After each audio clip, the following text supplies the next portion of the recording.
Jamais, jamais je n'aurais pensé qu'une femme puisse entraîner un homme aussi loin, qu'elle puisse ainsi le manipuler. Cette affaire est étonnante, vous allez voir. En mai 98, le général Ponce, qui était alors le patron de la base aérienne d'Orléans-Brissy, prend rendez-vous avec le procureur de la République d'Orléans et il lui confie ses doutes sérieux. L'un de ses militaires, le major Jean-Paul Zawadzki, vient de mourir dans des conditions étranges. Le général explique que le major était un homme de 39 ans, en pleine forme. Cet officier dirigeait une équipe de mécaniciens et il était amené à ce titre à accomplir des missions à l'étranger, par exemple au Gabon, d'où il revenait. Il y allait pour superviser la maintenance des appareils des bases françaises. C'était un sportif qui était soumis régulièrement à des examens médicaux. Ainsi, ajoute le général, j'ai quand même été surpris d'apprendre qu'il était décédé le 11 mars dernier.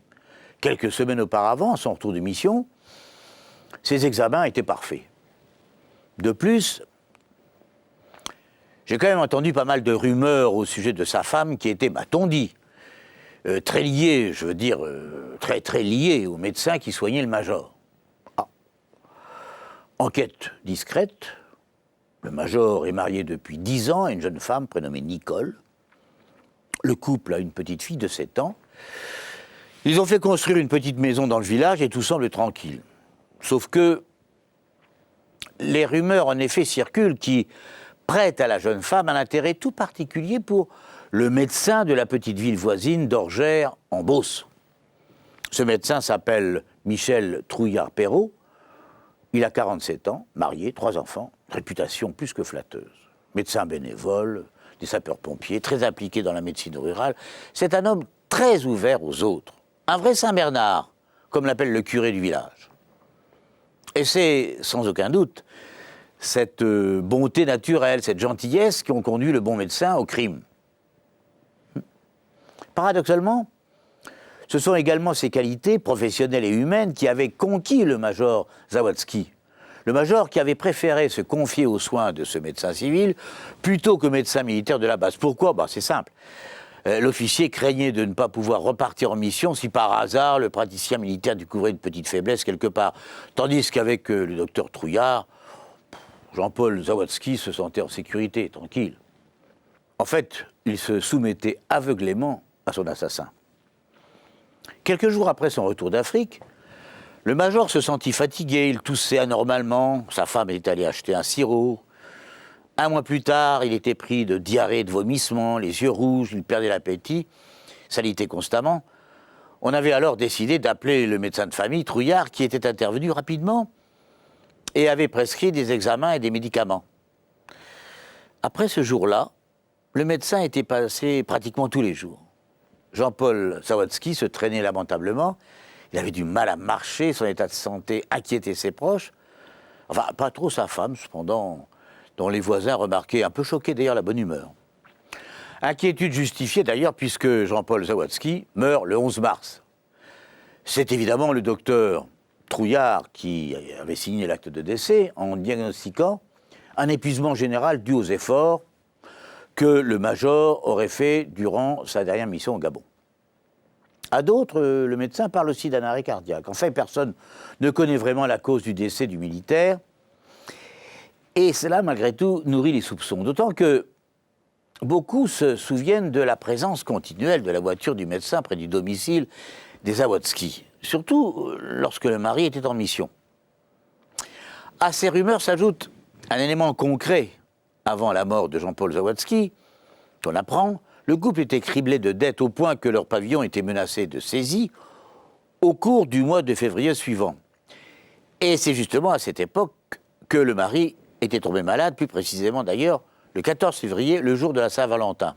Coïncidence. Sa mort et son assurance vie d'1 million de francs allaient donc sauver la femme de l'expulsion.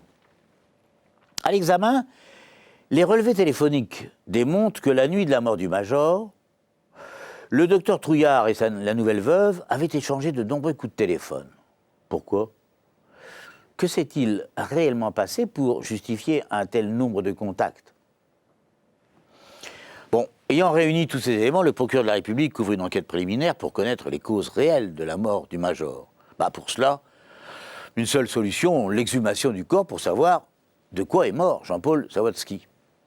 Le 2 juin 1998, ordre est donc donné aux gendarmes de faire procéder à cette opération. Le hasard fait que c'est ce même jour que la veuve éplorée avait décidé de venir se recueillir sur la tombe.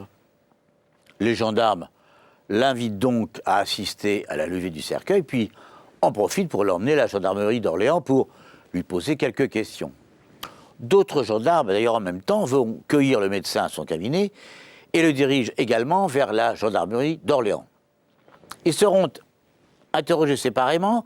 Nicole affirme que le médecin n'est que son confident. Mais non, il n'y a vraiment rien d'autre entre nous. Lui, au contraire, s'effondre littéralement lorsqu'il apprend qu'il est mis en garde à vue et surtout qu'une autopsie du corps du major va être effectuée. En scientifique qu'il est, le docteur Trouillard comprend tout de suite qu'il va être accablé par ce qu'on va découvrir, une mort, dit le rapport, par absorption massive de mélanges puissants de substances médicamenteuses. Fin de citation. Alors il avoue, oui c'est moi, je vais vous raconter, c'est moi qui ai empoisonné le major et cela depuis un mois. Et il explique comment il a gâché sa vie, comment cette vie d'honnête médecin de campagne, père de 3 enfants, a basculé à cause d'une femme. La première rencontre 7 ans auparavant avec Nicole, cette petite bonne femme, regard séducteur, cheveux noirs, sur visage d'ange buté, elle vient le voir souvent à son cabinet d'Orgères. Elle se sent déprimée lors des missions de son mari. Il va vite devenir l'ami, puis le confident, puis enfin l'amant. Le bon docteur est horrifié par ce qu'elle lui raconte, à demi-mot d'abord, puis en détail précis et douloureux. Son mari la bat, il la violente aussi, puis il la livre aux assauts lubriques de ses amis. Elle n'en peut plus de cet esclavage sexuel. Les viols sont filmés, elle montre des bleus qu'elle porte sur le corps. Lui, le médecin, il y voit que du feu.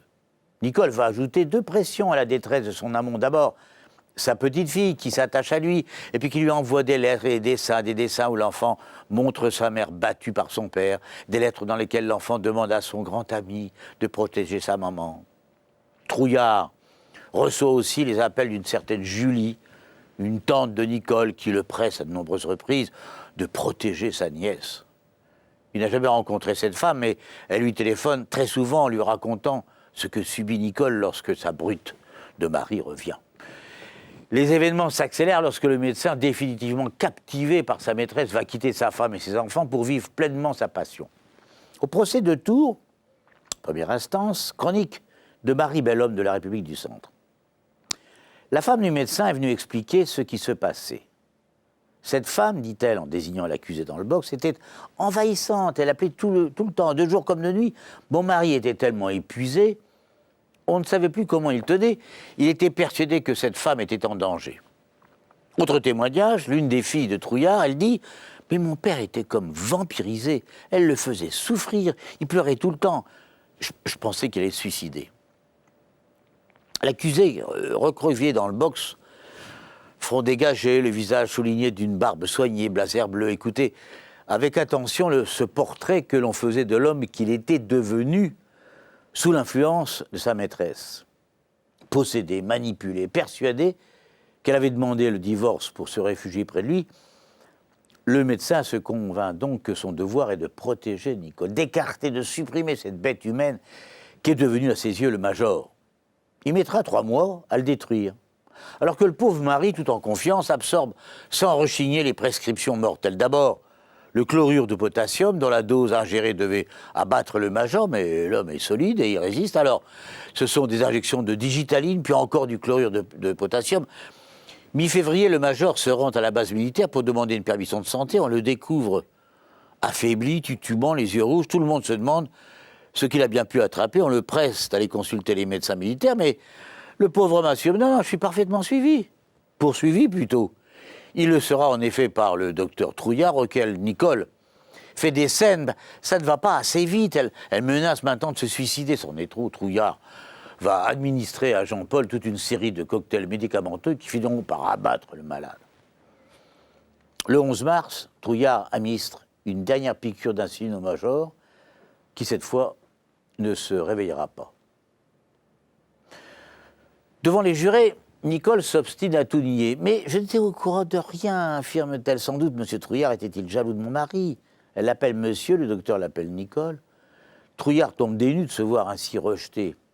Et plus tard, il apprendra que la petite fille ne lui a jamais envoyé de lettre, que ces mots touchants qu'il gardait dans son bureau étaient en réalité écrits par Nicole. Quant à la fameuse tante Julie, elle n'était que la voix déguisée de sa maîtresse. Elle tentera, Nicole, aux assises, de se présenter comme une victime, en accusant finalement son amant de persécution. Vous savez, mon mari était très souvent parti en mission, j'étais souvent seul, je déprimais, mais c'est pour me soigner que j'ai rencontré Michel Trouillard. Je ne cherchais juste que le médecin. Mais lui, en revanche, c'est vrai, il était amoureux de moi. Intéressant les rapports des experts psychiatres. Cette femme, estime-t-il, possède une personnalité hystéro-perverse, manipulatrice, affabulatrice. Autre citation qui va éclairer l'attitude du docteur Trouillard. L'expert explique, dans sa rencontre avec Nicole Prévost, le docteur Trouillard va tomber dans le piège, et c'est ça qu'il faut retenir, et trouver un confort narcissique à sauver cette femme de la prétendue violence de son mari. La jeune femme tente d'apitoyer sur son sort. « Je ne comprends pas, j'ai déraillé, oh oui, j'ai honte de moi maintenant, j'ai honte de tous ces mensonges, mais personne n'était là pour entendre mon mal-être. » Les jurés d'Orléans et ceux de Tours en appel l'ont pas cru, Nicole Prévost. Ceux d'Orléans l'avaient condamné à 25 ans de réclusion criminelle. Ceux de Tours ont appuyé la sentence en la condamnant à 28 ans, 3 ans de plus pour le poids de ses mensonges.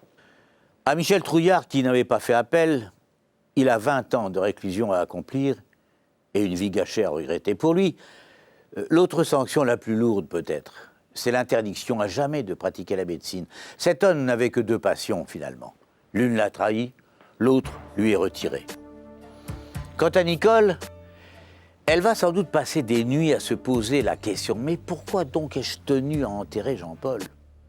Je l'aurais fait incinérer que le crime aurait été parfait. » Bien sûr, il serait resté le risque des remords du brave docteur, mais dans l'état où il était, elle l'aurait sans problème convaincu de se taire.